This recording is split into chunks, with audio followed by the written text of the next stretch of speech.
तो दोस्तों कैसे हैं? उम्मीद कर रहे हैं बिल्कुल अच्छे होंगे और आपका पढ़ाई भी बिल्कुल तरह से चल रहा होगा अच्छा ही, क्योंकि नए बैच की तैयारी के लिए हमने आपको आज ये चैप्टर फिनिश करने वाले हैं ऑब्जेक्टिव और सब्जेक्टिव दोनों से। ऑब्जेक्टिव हमने शाम में क्लास दे दिए थे ऑब्जेक्टिव का, और अभी हम लोग सब्जेक्टिव पढ़ेंगे।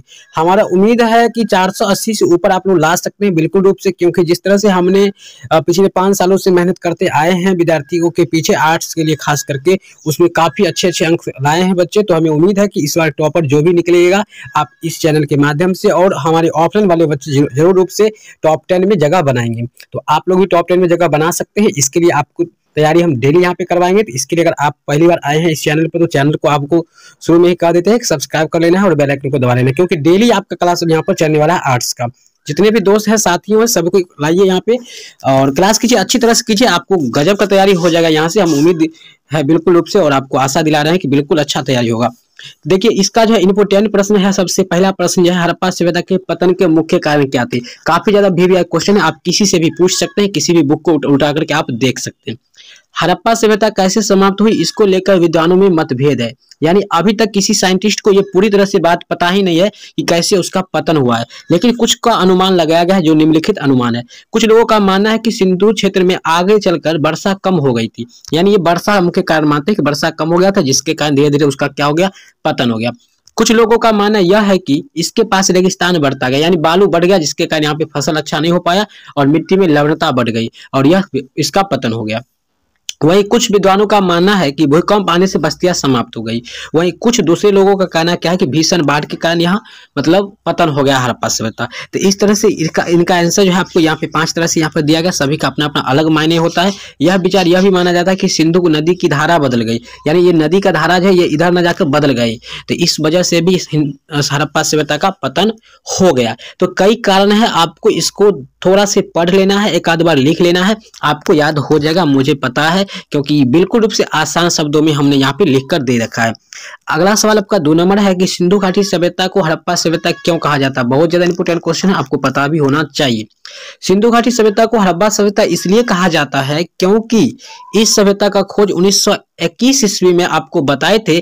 किसने किया था सिंधु घाटी सभ्यता खोज? तो दयाराम साहनी ने किया था। यहाँ पे नहीं दिया गया है, तो आपको याद रखना 1921 ईस्वी में हड़प्पा नामक स्थान से हुई थी।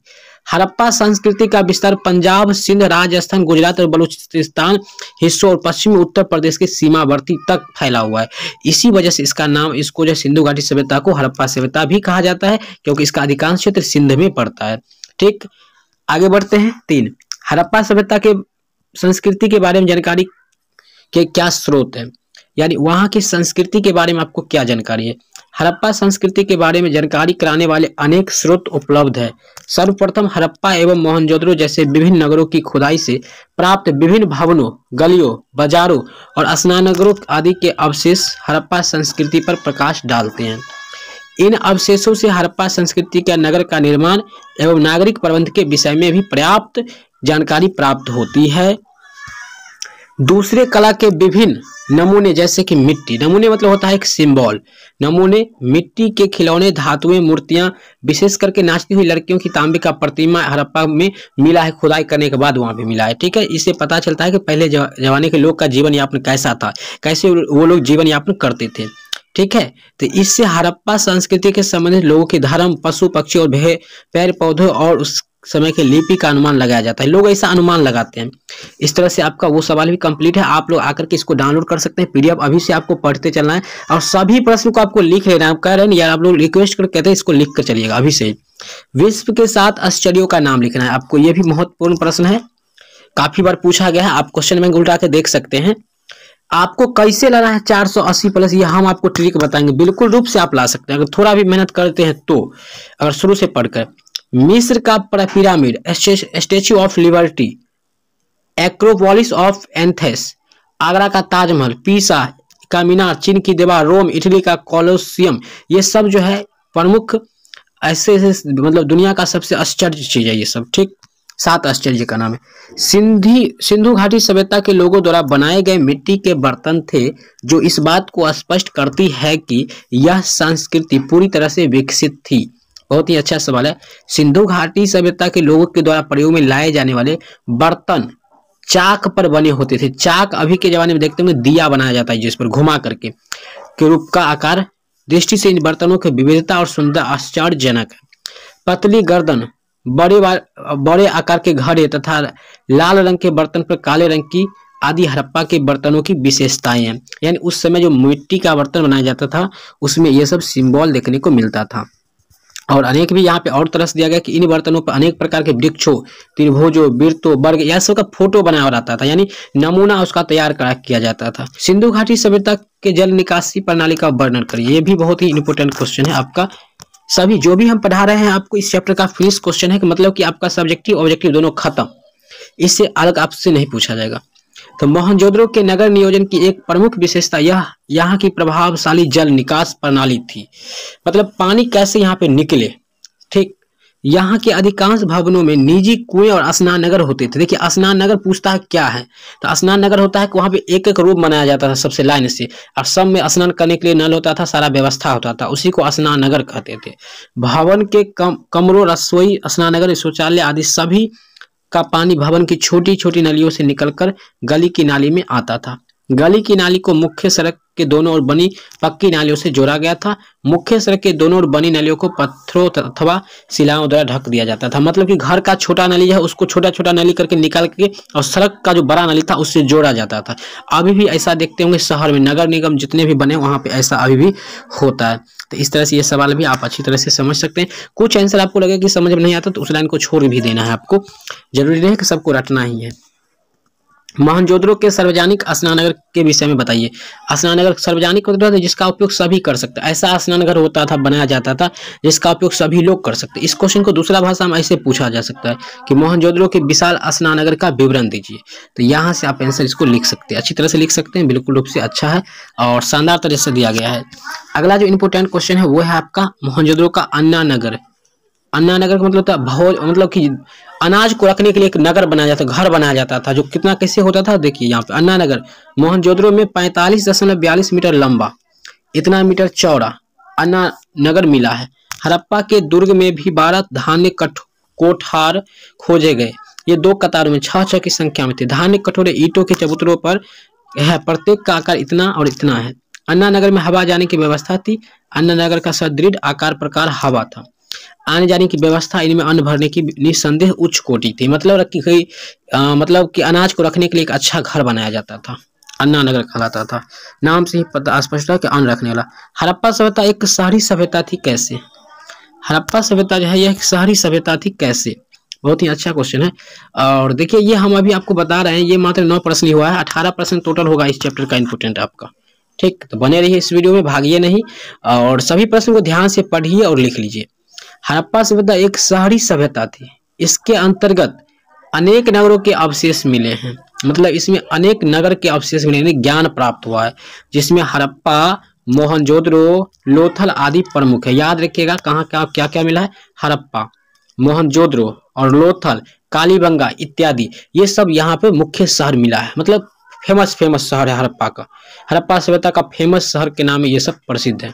ठीक, मोहनजोदड़ो हड़प्पा सभ्यता का सबसे अनूठा नियोजित शहरी केंद्र है। सबसे बड़ा अगर केंद्र है हड़प्पा सभ्यता का वो है आपका मोहनजोदड़ो। रात के ऑब्जेक्टिव में भी आपको प्रश्न पूछा गया था, तो इस तरह से यहाँ पर भी कुछ आंसर दिया गया है जिसको आप आसानी से लिख करके और समझिए। और विशेष दिक्कत होता है हमें अगर सभी प्रश्न को टॉपिक बाय टॉपिक मतलब हर एक लाइन को समझाना है, तो आप ये भी हमें कॉमेंट कीजिए। बाकी हम सोचते हैं कि आपको थोड़ा समझा के संक्षेप में और निकल जाए, ताकि आपके समय का भी बचत हो और हमारे समय भी बचत हो और हम अगले विषय पर भी ध्यान देंगे। उत्खनन से विभिन्न सभ्यताओं की प्राचीनता का पता चलता है। पुरातात्विक वस्तुएं जितनी गहराई पर प्राप्त होती है वो उतनी ही प्राचीन होती थी, ऐसा माना जाता था। इसलिए आगे चल के कार्बन 14 विधि भी आता है, जिससे पता चलता है कि वस्तु कितना पुरानी है। तो अब पहले जमाने में क्या था, जब कार्बन 14 विधि आने से पहले था कि जितनी गहराई यानी जितनी भूमि के अंदर मिलता था वस्तु, माना जाता था कि उतनी पुरानी है। अनुमान लगाया जाता था, परफेक्ट तो कोई नहीं बता सकते, ये तो आप समझ रहे होंगे। पीट रिवर्स महोदय एक साइंटिस्ट है जिन्होंने बताया है कि पुरातात्विक स्थिरीकरण के वैज्ञानिक अध्ययन की नींव मिस्र, इजिप्ट में डाली थी। जिस किसी भी स्तर के बारे में हमें विस्तृत जानकारी प्राप्त करनी होती है, उस गहराई पर क्षैतिज उत्खनन कराया जाता है, यानी तिरछा रूप से खुनाया जाता है, खोदवाई कराया जाता है। हड़प्पा लिपि के बारे में आप क्या जानते हैं? हड़प्पा लिपि की क्या विशेषता थी? बहुत ही इंपोर्टेंट क्वेश्चन है। हड़प्पा लिपि के बारे में आप क्या जानते हैं या हड़प्पा लिपि के विशेषता बताइए आप। हड़प्पा लिपि को रहस्यमय कहा गया क्योंकि इसे अभी तक पढ़ा नहीं जा सका, यानी इसके बारे में अच्छी से जानकारी अभी तक ग्रहण नहीं किया गया। लेकिन निम्नलिखित इसका है कि लिपि वर्णमालीय नहीं थी, एक ऐसे चिन्हों और चित्रों वाली थी जो किसी विशेष स्वर या व्यंजन को व्यक्त नहीं करती थी। इस लिपि के चिन्हों का 365 और 40 के बीच है। यह लिपि दाईं और से बाईं ओर लिखी जाती थी। इसका संकेत इस बात से मिलता है कि मुहर पर इसकी लिखावट में दाईं और चौड़ी अंतराल है, जबकि बाईं ओर संकुचित है, जैसे कि लिखते समय बाईं के स्थान पर कम पड़ गए हैं। तो मतलब लोग अनुमान लगा रहे हैं केवल वहां की लिपि कैसी थी। सिंधु घाटी सभ्यता, उस घाटी या हड़प्पा सभ्यता की नगर योजना का वर्णन करिए। नगर के बारे में भी आपसे पूछा जा सकता है। तो सिंधु घाटी के लोग नगरों में रहने वाले थे, वे नगर स्थापना में बड़े कुशल थे, नगर की स्थापना करने में बहुत ही कुशल थे, अच्छे थे, माहिर थे। उन्होंने हड़प्पा, मोहनजोदड़ो, कालीबंगन, लोथल, रोपड़ जैसे अनेक नगरों का निर्माण किया, यानी स्थापित किया। उनकी नगर व्यवस्था के संबंध में निम्नलिखित विशेषताएं उल्लेखनीय है। हड़प्पा संस्कृति के नगर एक विशेष योजना के अनुसार बनाए गए थे। इन लोगों ने सीधी 90 डिग्री के कोण पर काटती हुई सड़क का गलियां का निर्माण कराया। पूछा जाएगा ऑब्जेक्टिव में कितने डिग्री पर बनाया था, तो 90 डिग्री। डॉक्टर मैके के अनुसार चलने वाली वायु उन्हें अपनी ही साफ कर देते थे, हवा चलता था जिससे वो अपने साफ हो जाता था। और भी यहाँ पे अनेक तरह मतलब और भी डिटेल्स में यहाँ पे समझाया गया है, तो आप पढ़ सकते हैं। देखिए यहाँ पर है कि हमने इतना आसान भाषा है कि आप अच्छा से पढ़िएगा तो बिल्कुल रूप से आपको समझ में आ जाएगा। हड़प्पा सभ्यता के प्रमुख देवताओं और धार्मिक प्रथाओं का विवेचना करिए, ये भी इम्पोर्टेंट क्वेश्चन है। ठीक, हड़प्पावासी बहुदेववादी और प्राकृतिक पूजक थे, यानी मातृ देवी इनकी प्रमुख देवी थी। मिट्टी की बनी अनेक स्त्री मूर्तियां जो मातृ देवी की प्रतीक है, यानी ये मूर्ति की पूजा करती थी और देवी को बहुत मानते थे ये। साथ ही ये भगवान भोलेनाथ को शिव के भी उपासक थे, यानी शिव भगवान को बहुत मानते थे ये लोग। और मोहनजोदड़ो से प्राप्त मुहर पर योगेश्वरी मूर्ति को पशुपति महादेव माना गया है। ऑब्जेक्टिव में ये सब पूछा जाएगा। सिंधुवासी नाग, कुंवरदार, सांड, लिंग, योनि, पीपल वृक्ष की भी पूजा करते थे। लिंग की भी पूजा करते थे। जल पूजा, अग्नि पूजा, बलि प्रथा भी प्रचलित थी। मंदिरों और पुरोहितों की अस्तित्व नहीं था उस समय, मंदिर और पुरोहित पंडित जी या नहीं होते थे उस समय। हड़प्पा मोहरों के विषय में आप क्या जानते हैं, ये भी इम्पोर्टेंट प्रश्न है, तो इसे भी आप पढ़ सकते हैं, बिल्कुल रूप से आसान है। तो इस तरह से हमने 4 प्रश्न आपको छोड़ रहे हैं खुद को समझने के लिए, जिसमें से आपको ये प्रश्न है। आगे भी आपको बता रहे हैं कि कार्बन 14 विधि से आप क्या समझते हैं, बहुत ही अच्छा है और आंसर बिल्कुल सटीक है, आप चुटकियों में समझ सकते हैं। और भी जाए प्रश्न भी ये है।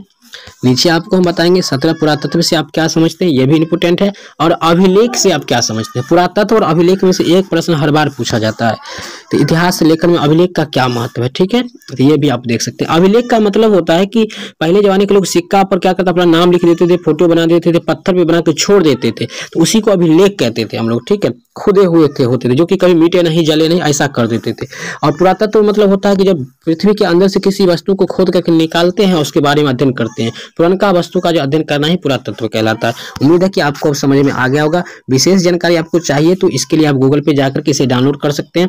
गूगल पे जाइए और आपको सर्च कर लेना है, यहाँ पे जो हम सर्च कर रहे हैं ये बात, अपना चैनल का नाम सर्च कर लेना है। यहाँ पे माधव NCERT क्लासेस सर्च कीजिए। सर्च करने के बाद आपके सामने ऐसा पेज ओपन होगा। इसमें पहला वाले ऑप्शन पे क्या करना है, आपको क्लिक कर देना है। यहाँ क्लिक करने के साथ आपको यहाँ पे नीचे आ जाना है। नीचे आपको 12th वाले सेक्शन में चले जाए, यहाँ पे 12th वाले हैं, तो यहाँ पे सिंपली आपको क्या कर देना है, क्लिक कर लेना है। 12th पे क्लिक करने के साथ आपको नीचे आ जाना है। नीचे आने के बाद आपको आ जाना है हिस्ट्री में। बाकी सब्जेक्ट भी आप पढ़ सकते हैं, हिस्ट्री यहाँ पे अपडेट किया गया है, तो यहाँ पे हिस्ट्री पर क्लिक कर देना है आपको। हिस्ट्री पे हम क्लिक कर देंगे। हिस्ट्री पे क्लिक करने के बाद अगर आप ऑब्जेक्टिव नहीं पढ़े हैं तो यहाँ से जाकर के पढ़ सकते हैं। ये है आपका ऑब्जेक्टिव, यहाँ से मिल जाएगा। क्लास देखने के लिए आपको यूट्यूब पर चले जाना है, यानी इस वीडियो में देख लेना है आपको। नीचे सब्जेक्टिव अभी हमने पढ़ाया, उसके लिए आपको यहाँ पे आ जाना है। इस वाले ऑप्शन पे क्या करेंगे, सिंपली क्लिक कर देंगे। क्लिक करने के साथ ही आपके सामने ऐसा पेज ओपन होगा। अब इसमें आपको नीचे चला जाना है और सभी क्वेश्चन को लिख लेना है आसानी से। उम्मीद करते हैं अब आपको सारा चीज समझ में आ गया होगा। मिलते हैं अगले वीडियो में। अगर वीडियो में कुछ त्रुटि लगा हो, कुछ और समझना मतलब कुछ अच्छे से और समझाना है तो आप हमें कमेंट करके बताएं। साथ ही मिलते हैं नेक्स्ट वीडियो में, तब तक के लिए जय हिंद, वंदे मातरम।